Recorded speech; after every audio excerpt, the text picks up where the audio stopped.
Pipinakaadlaw sa di pa magsugod ang klase, nakatala og pagtaas sa enrollment ang Mandaue City Division.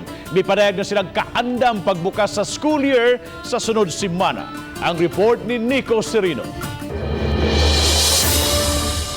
Sa talaan sa Mandaue City Division, hangtod kagahapon, aduna nay 67,003 ka mga estudyante nga na-enroll sa mga public schools. Nakatala sila og 0.24% nga pagsaka gikan sa school population sa miagi nga school year nga 66,841.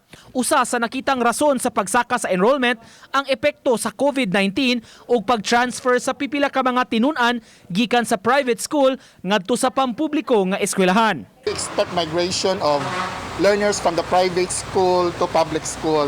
Considering that I believe there are some private schools that are shutting down, so that's why we expect increase of the enrollment. Samtang mipadayag og kaandam ang City Division sa pagbukas na sa klase karong Lunes.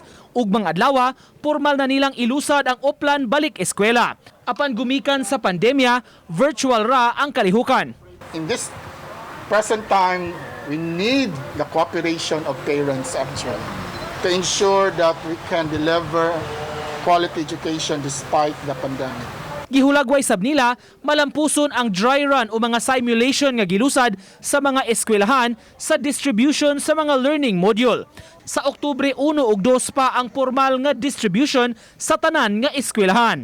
Gawas sa mga eskwelahan, may pipila sab ka mga lugar sama sa mga sitio, kapilya ug ubang dapit nga himuon ang distribution aron makatag gyud ang mga tawo ug dili magtapok sa usa ka venue. If we are going to rely on in the school, then we cannot expect that the DOH protocol will be followed. That's why we have distribution of modules in the different sitios, in the different zones, in the different porok.